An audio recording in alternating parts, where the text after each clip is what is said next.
Hello everyone, dear students, आपण solve करतो आहे PYQ सिरीज जी आहे यावेळेस MST CET 2021 आणि आपण आज चॅप्टर स्टार्ट करतो आहे transition and inner transition elements. Okay, so transition and inner transition इलेमेंट्समध्ये आपण 2020, 2021 आणि 2022 असे सगळे क्वेश्चन्स आपण सॉल्व करणार आहोत. 2020 ऑलरेडी चॅनलवरती अपलोड आहे.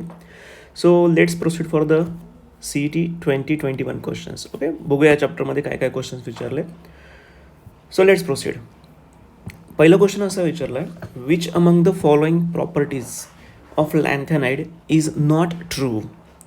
Which of the following property of lanthanide is not true असा क्वेश्चन विचारला आहे. बघू एक्झॅक्टली याचा आन्सर कसं असणार आहे. पहिली प्रॉपर्टी काय दिली आहे, these have coordination number greater than 6. आता मला एक सांगा, ओव्हरऑल जर आपण बघितलं लॅन्थेनाइडच्या बाबतीत तर यांचा कोऑर्डिनेशन नंबर हा अप टू 12पर्यंत सुद्धा असतो. सो ऑब्व्हियसली आपण पहिलं जे स्टेटमेंट आहे which is absolutely correct. Second statement असं वापरलं आहे, these are all non radioactive. बघा सगळेच्या सगळे नॉन रेडिओ ॲक्टिव्ह असं त्यांनी म्हटलं आहे. पण लक्षात घ्या, समेरियम असा आहे जो रेडिओ ॲक्टिव्ह आहे. याचा अर्थ हे जे स्टेटमेंट आहे ना, ह्या स्टेटमेंटमध्ये मिस्टेक सापडली आपल्याला. त्यांनी हा जो ऑल वर्ड वापरला तो रॉंग आहे. ते नॉन रेडिओ ॲक्टिव्ह आहे, पण त्यांच्यामधला एक आहे समेरियम जो रेडिओ ॲक्टिव्ह आहे. मग हे जे स्टेटमेंट त्यांनी वापरलं that is absolutely wrong statement, जे आपल्याला शोधून काढायचं होतं. So go with option B. बाकीचे स्टेटमेंट चेक करा. ऑप्शन सी असं दिलं आहे, these are good conductors of heat and electricity. Yes, this is absolutely correct. These are strongly paramagnetic, ही पण प्रॉपर्टी करेक्ट आहे. So option A is correct, C is correct, D is correct. Wrong statement शोधून काढायचं होतं जे होतं option D. Go with option B. Second question विचारला आहे, what is a formula of compound form when lanthanide reacts with nitrogen and halogen respectively. आता overall आपल्या सिलेबसमध्ये अशी स्पेसिफिक रिॲक्शन दिली नाही आहे, पण लॅन्थेनाइड किंवा लॅन्थेनाइड सिरीजमध्ये जेवढे पण एलिमेंट्स आहेत त्यांची ऑक्सिडेशन स्टेट काय असते, +3 असते. Oxidation state of lanthanide is +3. आणि या ऑक्सिडेशन स्टेटचा आपण विचार केला तर लॅन्थेनाइडची रिॲक्शन आपण जर नायट्रोजनसोबत तयार केली तर तुम्हाला कंपाऊंड मिळणार आहे LNN. ओके, हे कंपाऊंड मिळणार तुम्हाला नायट्रोजनसोबत रिॲक्शन झाल्यानंतर. आणि हॅलोजनसोबत रिॲक्शन केली तर हॅलोजन मोनोव्हॅलंट आहे. इच लॅन्थेनाइडसोबत तुम्हाला किती हॅलोजन जोडता येऊ शकताय, मॅक्झिमम 3 हॅलोजन तुम्ही जोडू शकताय. सो तुम्हाला कंपाऊंड मिळणार LNX3. सो या दोन टाईपचे आपल्याला कंपाऊंड मिळू शकतील. पहिलं कंपाऊंड आपल्याला असं मिळतं आहे दॅट इज LNN, आणि जे दुसरं कंपाऊंड आपल्याला मिळणार आहे दॅट इज LNX3. या दोघं टाईपचे आपल्याला कंपाऊंड मिळतील. So go with option D. Option D is absolutely correct. पुढच्या क्वेश्चनकडे जाऊया आपण. Question number 3, which element from the following exhibit various oxidation state +2 to +7. एकदम साध्या लेवलचा क्वेश्चन विचारला गेला आहे. पहिला ऑप्शन करेक्ट आहे. का करेक्ट आहे आपण ते डिस्कस करू. बघा त्यांनी काय सांगितलं आहे, मला एक सांगा, मॅग्नीजचा ॲटॉमिक नंबर किती असतो. Manganese atomic number 25. त्याचं इलेक्ट्रॉनिक कॉन्फिगरेशन काय असतं, AR 3D5 अँड 4s2. आपण ऑक्सिडेशन स्टेट फाइंड आउट करताना कसं फाइंड आउट करतो की आपल्याला सिम्पली काय करायचं असतं, इलेक्ट्रॉनचा लॉस करायचा असतो. पण जेव्हा आपण इलेक्ट्रॉनचा लॉस करतो तेव्हा एक्झॅक्टली बघा काय होते. सगळ्यात पहिल्यांदा हे 2 इलेक्ट्रॉन मी लॉस केले. 2 इलेक्ट्रॉन लॉस केल्यानंतर मला स्टेट काय मिळणार आहे, +2. त्याच्यानंतर या मॅग्नीजच्या डी ऑर्बिटलमध्ये इलेक्ट्रॉन्स किती आहेत, 5 इलेक्ट्रॉन्स आहे. ओके, डीसाठी आपण नेहमी 5 बॉक्सेस ड्रॉ करतो. या 5 बॉक्सेसमध्ये इलेक्ट्रॉन्स किती आहेत, 5 इलेक्ट्रॉन्स आहेत. 1 2 3 4 अँड 5. बघा, आफ्टर लॉस ऑफ 2 इलेक्ट्रॉन, जेव्हा तुम्हाला नेक्स्ट इलेक्ट्रॉन लॉस करायचे असतात तेव्हा तुम्ही काय करता, तुम्ही इलेक्ट्रॉन लॉस करतात या डीमधले. तुम्ही या डीमधले इलेक्ट्रॉन लॉस करणार 1 by 1. आता जेव्हा तुम्ही इलेक्ट्रॉन लॉस करताय तर सगळ्यात पर्यंत +2चा आता काय होणार, +3. म्हणजे तुम्ही हा एक इलेक्ट्रॉन लॉस केला, अजून एक लॉस केला आहे, इथे होणार +4 +5 +6 अँड +7. मॅग्नीज असा आहे जो मिनिमम 2 दाखवतो आहे आणि मॅक्झिमम किती दाखवतो आहे, +7 दाखवतो आहे. पण त्यांनी तोच क्वेश्चन विचारला होता की असा कुठला एलिमेंट आहे जो मला ऑक्सिडेशन स्टेट दाखवतो आहे +2 to +7. आता हे सगळं एक्सप्लेनेशन कुठल्या मुलांसाठी असतं ज्यांचा काही स्टडी नाही झाला आहे. अदरवाईज बाकी स्टुडंट हा question within 2 to 3 second solve करून टाकतील. ओके, सो ज्यांना माहिती नसतं सॉल्व कसं करायचं त्यांच्यासाठी एक्सप्लेन करायचं आहे. बाकीच्या मुलांनी स्पीड वाढवून किंवा फॉरवर्ड करून व्हिडिओज बघा. Okay, don't waste time. पुढचा क्वेश्चन सॉल्व करू. Question number 4, which block element from the following are known as transition element. बघा ना, CETच्या लेवलचे क्वेश्चन्स कसे आहेत. ॲक्च्युली कधी कधी असं वाटतं की खूपच लो लेवल आहे, आणि काही क्वेश्चनसाठी थोडीशी लेवल आहे, पण ओव्हरऑल मी तुम्हाला सांगतो सी ई टीची लेवल ही ॲव्हरेजच लेवल आहे, कधीच लेवल वाढलेली नाही आहे. ओके, थोडंफार मला ऑब्झर्वेशन मिळालं की ते थर्मोमध्ये थोडंसं क्वेश्चनची लेवल वाढली होती, पण बाकीचा विशेष काय अजून वाढलेलं नाही आहे. ट्रान्झिशन इलेमेंट शोधायचा होता, खूप काही टाईम वेस्ट करण्याची आवश्यकता नाही. D block element are set to be transition element. पुढच्या क्वेश्चनकडे जाऊ आपण. Which element from following in +3 oxidation state form colourless compound. आता मला एक सांगा, कॉन्सेप्ट समजून घेऊ आपण, ज्यांना माहिती नाही त्यांनी समजून घ्या की नेमकं कलरलेस कंपाऊंड आयडेंटिफाय कसं कसं. त्याला 2 कंडिशन आहे. 2 कंडिशन कुठली आहे? नंबर 1, डी ऑर्बिटल ही एक तर काय असणार आहे, एम्प्टी असणार, किंवा दुसरं ऑप्शन आहे डी ऑर्बिटल ही काय असणार आहे, कम्प्लिटली फिल्ड असणार आहे. या 2 कंडिशनपैकी एक जरी कंडिशन आपल्याला मिळाली तरी आपण असं सांगू शकतो की ते स्पेसिस किंवा तो जो काही इलेमेंट असेल तो तुम्हाला कलर दाखवणार नाही आहे. या 2 कंडिशनपैकी एक तरी कंडिशन आपल्याला मिळाली पाहिजे. ओके, सो मग आता एक मॉलिक्यूल आपण सॉल्व्ह करू. आता ज्यांना डायरेक्टली जमतं दे कॅन प्रोसीड. मग मी काय करतो, सगळ्या मुलांचा विचार करून एक क्वेश्चन सॉल्व्ह करतो. पहिलं आपण काय करूया, ऑप्शन ए सॉल्व्ह करून बघू. ए म्हणजे तुम्हाला दिला आहे F E. F Icha atomic number दिला आहे 26. त्याचं इलेक्ट्रॉनिक कॉन्फिगरेशन काय असतं, AR 3d6 अँड 4s2. आता मला एक सांगा, डी ऑर्बिटल जर आपण चेक केली, नाही डायरेक्टली डी ऑर्बिटल चेक करू नका, कारण तुम्हाला कुठल्या स्टेटला चेक करायचं आहे, +3ला. मग आपण या एफ ईचं काय करणार, आपण या एफ ईचं Fe3+ कन्वर्ट करणार.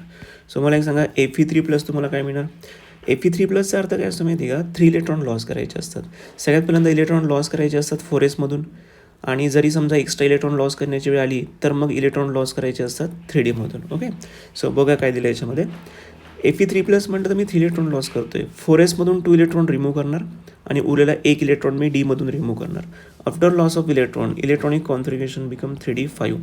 3d5 म्हटलं तर याचा अर्थ डीमध्ये अनपेड इलेक्ट्रॉन आहेत. अनपेड इलेक्ट्रॉन किती मिळाले तुम्हाला, 5 मिळाले.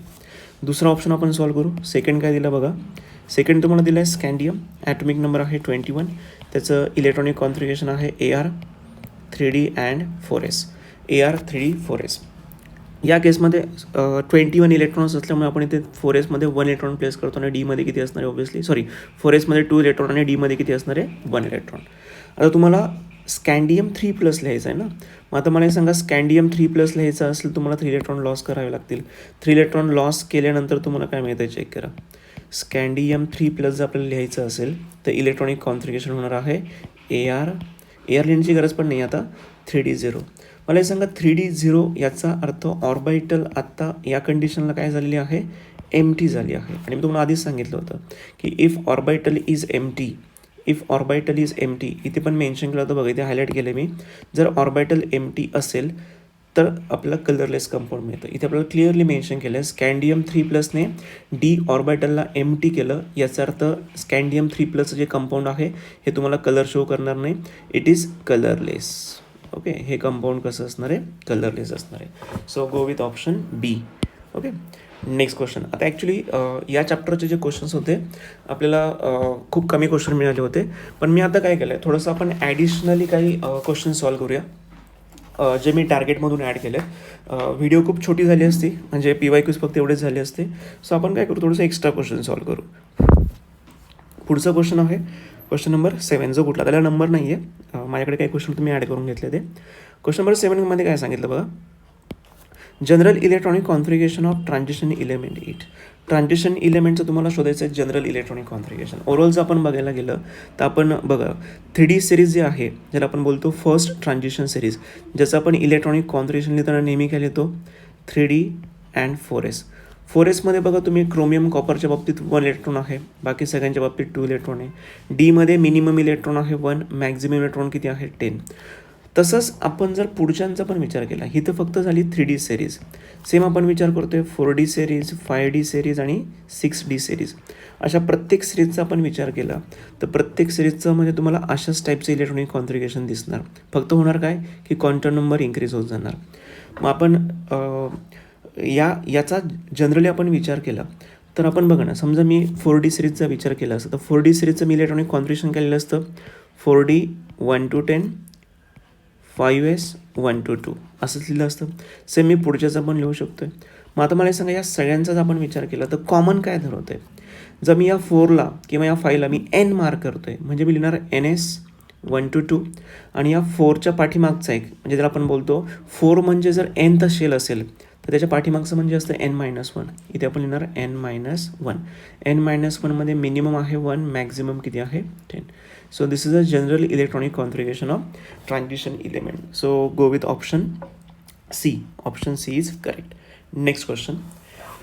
The transition element are place in a period from. बघा आता हा तर एकदम साध्या लेवलचा क्वेश्चन आहे की ट्रान्झिशन इलेमेंट आपण कुठल्या पिरियडमध्ये ठेवतोय. So period starts from 4, 5, 6 and 7. इथे आपण लिहितो 3D सिरीज, इथे असते 4D series, 5D series and 6D series. अशा 4ही सिरीज असतात. 3D सिरीजला आपण काय बोलतो, first transition series, then second transition series, third transition series and fourth transition series. अशा 4 सिरीज आहेत ज्या आपण कुठल्या पिरियडमध्ये ठेवतोय, 4 to 7. ओके. सो तुम्हाला फक्त विचारलेले होते पिरियड 4 to 7. इन केस तुम्हाला ब्लॉक्स विचारले असतं तर तुम्ही सांगितलं असतं 3 to 12. 3 to 12 हे काय झाले, त्याचे ब्लॉक झाले. So go with option B. Next question. Which of the following has completely filled D orbital in its ground state. Ground स्टेटचा अर्थ काय असतो रे, की त्या इलेमेंटने अजून कोणासोबत बॉन्डिंग तयार केलेलं नाही आहे, कुठले इलेक्ट्रॉन लॉस गेन केले नाही आहे, त्याची एनर्जी चेंज झालेली नाही आहे, त्याला आपण बोलतो ग्राउंड स्टेट. मग असं कुठलं एलिमेंट आहे ज्याच्या ग्राउंड स्टेटला डी ऑर्बिटल कशी पाहिजे, आपल्याला कम्प्लिटली फिल्ड पाहिजे. मग ही कम्प्लिटली फिल्ड डी ऑर्बिटल शोधण्यासाठी आपण प्रत्येक एलिमेंटचं आता इलेक्ट्रॉनिक कॉन्फिगरेशन लिहून घेऊ. ऑप्शन ए आधी सॉल्व करू आपण सगळ्यात पहिल्यांदा. आता ज्या मुलांना माहिती आहे डोंट वेस्ट टाईम, ज्यांना माहिती नाही त्यांच्यासाठी मी एक्सप्लेनेशन देतो आहे. ज्यांना ऑलरेडी माहिती आहे, आता काही मुलं तर या लेवलला पण पोहोचले की जे विदिन 4 to 5 सेकंडमध्येच मोठ्या लेवलचे क्वेश्चन सॉल्व करतात. त्यांच्यासाठी हा क्वेश्चन टाईमपास आहे, पण बाकीच्याने समजून घ्या की नेमकं आपण सॉल्व कसं करतो. Okay. Other student skip this, go for next question. Rest of the all listen की मी एक्झॅक्टली एक्सप्लेन कसं करतो. आता क्वेश्चन असं आहे, तुम्हाला मेन शोधायचं काय आहे, completely filled D orbital. Completely filled D orbital तुम्हाला शोधायची आहे. So how we can solve this. स्कँडियमचा ॲटॉमिक नंबर किती असतो, 21. त्याचं इलेक्ट्रॉनिक कॉन्फिगरेशन काय असतं, 3D14S2. सेकंड ऑप्शन आहे मॅग्नीजचा ॲटॉमिक नंबर किती आहे, 25. त्याचं इलेक्ट्रॉनिक कॉन्फिगरेशन आहे 3D5 4S2. ऑप्शन सी दिला आहे तुम्हाला झिंकचा ॲटॉमिक नंबर किती आहे, 30साठी इलेक्ट्रॉनिक कॉन्फिगरेशन काय असतं, 3D10 4S2. ऑप्शन डी तुम्हाला दिला आहे क्रोमियमचा ॲटॉमिक नंबर आहे 25 आणि हा एक्सेप्शनल इलेक्ट्रॉनिक कॉन्फिगरेशन दाखवतो, दॅट इज 3D5 4S1. आता त्यांना इंटरेस्ट फक्त कशामध्ये होता ते एक चेक करा. त्यांना इंटरेस्ट फक्त होता डी ऑर्बिटलमध्ये. ओके. आता तुम्ही जर विचार केला डी ऑर्बिटल ही कम्प्लिटली फील्ड तुम्हाला शोधायची होती. मग कम्प्लिटली फील्ड डी ऑर्बिटल फक्त कशात सापडले तुम्हाला, that is completely here is a D. This is D orbital is completely filled. So go with option C. Done. Next question. Electronic configuration of कॉपरचं शोधायचं आपल्याला इलेक्ट्रॉनिक कॉन्फिगरेशन जे एक्सेप्शनलवाला electronic configuration आहे. ओके. मग बघूया नेमका हा क्वेश्चन आपण कसा सॉल्व करतोय. कॉपरचा ॲटॉमिक नंबर किती असतो, 29. त्याचा इलेक्ट्रॉनिक कॉन्फिगरेशन आहे AR 3D10 4S1. Okay. So go with option AR 3D10 4S1. So option B is correct. Okay. Next question. The valence shell electronic configuration of chromium 2+ ion is. chromium 2+ आयनचं तुम्हाला काय find out करायचं आहे, valence shell electronic configuration. सगळ्यात पहिल्यांदा आपण writing करणार क्रोमियमसाठी. मला हे सांगा क्रोमियमचा ॲटॉमिक नंबर किती आहे, 24. आणि सगळ्यात महत्त्वाचा हा तुम्हाला एक्सेप्शनल इलेक्ट्रॉनिक कॉन्फिगरेशन दाखवते. क्रोमियमचा ॲटॉमिक नंबर 24. त्याचं इलेक्ट्रॉनिक कॉन्फिगरेशन आपण लिहिणार काय आहोत, so this is 3D5 and 4S1. आता तुम्हाला क्रोमियम 2+ लिहायचं आहे. क्रोमियम 2+ लिहिताना आपण 2 इलेक्ट्रॉनचा लॉस करणार. ओके. सो नवीन इलेक्ट्रॉनिक कॉन्फिगरेशन काय येणार या केसमध्ये, इट्स अ 3D4 आणि 4S0 लिहून ठेवला तरी चालणार आहे, पण त्याची आपल्याला आवश्यकता नाही आहे. मेन फक्त काय मिळालं तुम्हाला 3D4. Go with option A. Option A is correct. Next question बघू काय दिलं आहे. Which of the following does not show variable oxidation state. Okay. यांच्यामध्ये जर आपण बघितलं Fe, आता आन्सर तर ठीक आहे, आपल्याला सगळ्यांना माहिती की option C is correct, but आपण अशा मुलांचा विचार करतो ज्यांना हे माहिती नाही आहे. सो त्या पॉईंट ऑफ व्ह्यू तुम्हाला इन डिटेल एक्सप्लेन करतो आहे. ओके, सो बघा एक एक आपण सॉल्व करू. सगळ्यात पहिल्यांदा मी एफीसाठी सांगतो. एफीचा ॲटॉमिक नंबर किती आहे? 26. सेकंड एलिमेंट तुम्हाला कुठला दिला आहे? कॉपर. कॉपरचा ॲटॉमिक नंबर आहे 29. नेक्स्ट तुम्हाला दिला आहे झिंक. झिंकचा ॲटॉमिक नंबर आहे 30 आणि तुम्हाला दिला आहे निकेल. Nickel atomic number 28. या सगळ्यांसाठी आता मी रायटिंग पार्ट करतो आहे. काय रायटिंग करतो बघा, आपल्याला एफीचं लिहायचं आहे इलेक्ट्रॉनिक कॉन्फिगरेशन. ओके, जे मी फक्त लिहितो आहे outer most, that is 3d6 and 4s2. कॉपरचं एक्सेप्शनवाला लक्षात ठेवा, that is 3d10 and 4s1. Zinc 3d10 4s2. Nickel 3d8 4s2. हे मी लिहून घेतले प्रत्येकाचे इलेक्ट्रॉनिक कॉन्फिगरेशन. ओके, सो आता आपण जर विचार केला व्हेरिएबल ऑक्सिडेशन स्टेट बघायचं, मग त्याआधी आपण काय करणार, सगळ्यांच्या लिहून घ्यायच्या आपल्याला ऑक्सिडेशन स्टेट. एफीचे आपण लिहिणार, इथले 2 इलेक्ट्रॉन लॉस झाले, तुम्हाला मिळणार +2. 3Dमध्ये आहे 6 इलेक्ट्रॉन, त्या 6मधले आपण जर बघितलं डी ऑर्बिटल्स आपण इथे बघितली. वेट, आपण जे इथे डी ऑर्बिटल ड्रॉ केली, डीसाठी आपण दाखवतो 5 बॉक्सेस. या 5 बॉक्सेसमध्ये इलेक्ट्रॉन्स किती आहेत? 6. 1 2 3 4 5 अँड 6. अनपेड इलेक्ट्रॉन फक्त किती आहेत? 4. 1 बाय 1 ते आपल्याला काय करायचे आता? लॉस करायचे. जे अनपेड आहेत तेच फक्त आपल्याला काय करायचे? लॉस करायचे. या केसमध्ये बघा काय मिळणार आपल्याला, +2 नंतर हा एक इलेक्ट्रॉन लॉस केला, +3 +4 +5 अँड +6. मला एक सांगा, एकापेक्षा जास्त ऑक्सिडेशन स्टेट दाखवल्यात, याचा अर्थ आपण असं म्हणतो ना की ion shows variable oxidation state. In the same way आपण डिस्कशन करूया कॉपरच्या बाबतीत. कॉपर जर आपण विचार केला, कॉपरमधला हा एक इलेक्ट्रॉन लॉस झाला, तुम्हाला मिळणार आहे +1. पण मग कॉपरच्या बाबतीत एक एक्सप्लेन आहे, कॉपर तुम्हाला +2 पण दाखवते. आपण जर कंपाऊंड बघितलं कॉपर सल्फेट, कॉपर सल्फेटमधला कॉपर तुम्हाला काय दाखवतो? 2+ दाखवतो. याचा अर्थ कॉपर तुम्हाला +2 ऑक्सिडेशन स्टेटसुद्धा शो करतो आहे. आता डिस्कशन करूया निकेलच्या बाबतीत. निकेलच्या बाबतीत जर आपण बघितलं तर निकेलच्या बाबतीत बघा, इथले 2 इलेक्ट्रॉन लॉस झाले, तुम्हाला मिळणार +2. डी ही कम्प्लिटली फील्ड आहे, त्यातला एक इलेक्ट्रॉन लॉस होणार नाही, याच्यापुढे तुम्हाला कुठलाही स्टेट भेटणार नाही. मग झिंक तुम्हाला फक्त एकच ऑक्सिडेशन स्टेट दाखवते. आपल्या क्वेश्चनचा आन्सर झिंक आहे, जे ऑलरेडी आपण टिक करून ठेवलं आहे. निकेलच्या बाबतीत चेक करून निकेल कुठल्या स्टेट दाखवते. सगळ्यात पहिल्यांदा तुम्हाला दाखवणार आहे +2. आता डीमध्ये सध्या आहेत 8 इलेक्ट्रॉन. इथे डीमध्ये 1 2 3 4 5. याच्या डीमध्ये इलेक्ट्रॉन किती आहेत? 8. 1 2 3 4 5 6 7 अँड 8. याच्यामध्ये अनपेड आपल्याला कामाचे आहेत, त्यातले एक लॉस केले आपण. +2चं घेणार, +3 आणि +4. मग एकापेक्षा जास्त ऑक्सिडेशन स्टेट्स तुम्हाला कोणी दाखवले आहेत? तुम्हाला आयर्नने दाखवले आहे, कॉपरने पण दाखवले आहेत, निकेलने पण दाखवले आहेत, कोणी नाही दाखवले आहेत? Only zinc. So go with zinc. Option C is correct. Next question solve करू आपण. Okay, manganese shows oxidation state from. आपण थोड्यापूर्वीच हा क्वेश्चन सॉल्व केला होता. मॅग्नीजच्या बाबतीत जर तुम्ही बघितलं, 25 ॲटॉमिक नंबर, इलेक्ट्रॉनिक कॉन्फिगरेशन असतं 3d5 4s1, 3d5 and 4s2, 3d5 and 4s2. तो कुठल्या स्टेट दाखवतोय? +2 +3 +5 +4 राहून गेलं, +5 +6 and +7. So these are the oxidation state which is shown by manganese. +2 to +7 असा ऑप्शन आपल्याला शोधायचा, तो +2 to +7. Go with option C is correct. Next question, which ion has largest ionic radius. Largest ionic radius कोणाचे तुम्हाला शोधायचं आहे. बघा आता इथे थोडंसं ट्रेंड माहिती असणं गरजेचं आहे.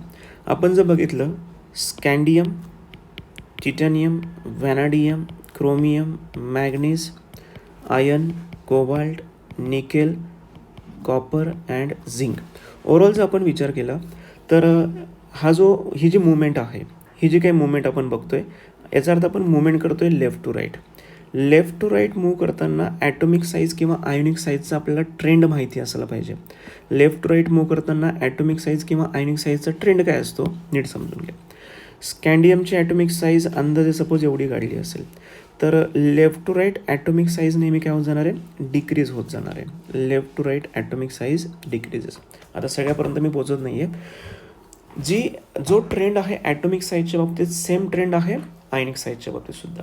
मग तुम्हाला फक्त बघायचं आहे की तुम्ही जेवढं राईट साईडला जाणार ना, जेवढं तुम्ही राईट साईडला जाणार तेवढी आयनिक साईज अजून काय होत जाणार आहे, स्मॉल होत जाणार आहे.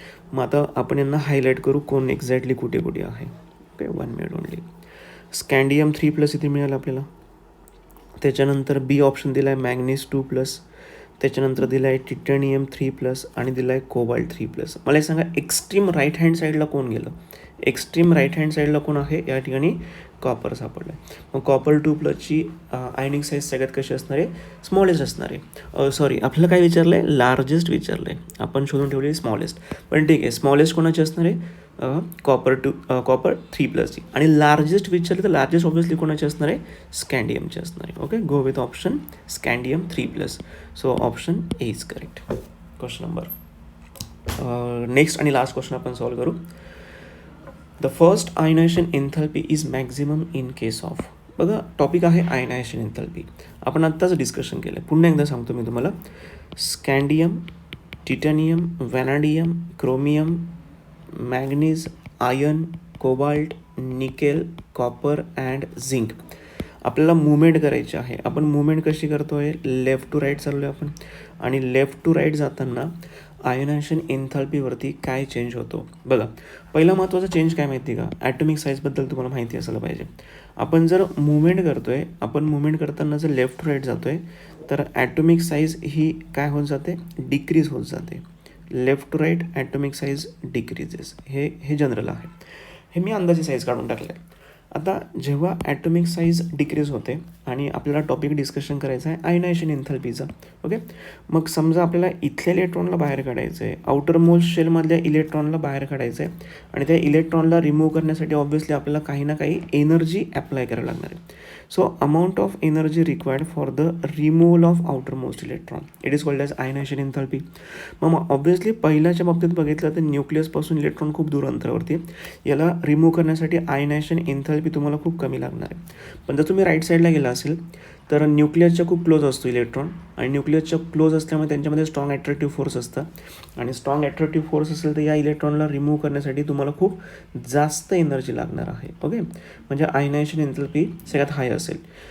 जेवढी ॲटॉमिक साईज आयनिक साईज कमी असेल तेवढी आयनायझेशन एन्थॅल्पी कशी असते, हाय असते.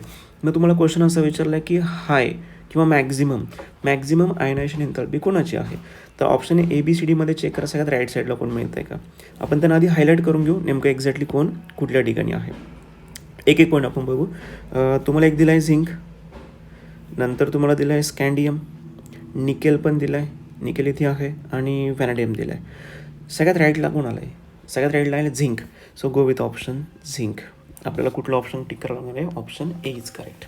ओके, चला आता मी काय करतो, एवढेच क्वेश्चन मी तुम्हाला सॉल्व करून दिले, कारण हे ॲडिशनल क्वेश्चन होते. PYQs तर आपल्याकडे फक्त 5-6 होते, पण मी तुम्हाला थोडंसं एक्स्ट्रा एक्सप्लेनेशन देऊन दिलं आहे थोड्या वेळासाठी. ओके, आता याच्यानंतर मी तुम्हाला व्हिडिओज अवेलेबल करून देतो आहे 2022चे सेम चॅप्टर. ओके, लगेच मिळणार तुम्हाला हे व्हिडिओ. चलो, विल स्टॉप हिअर.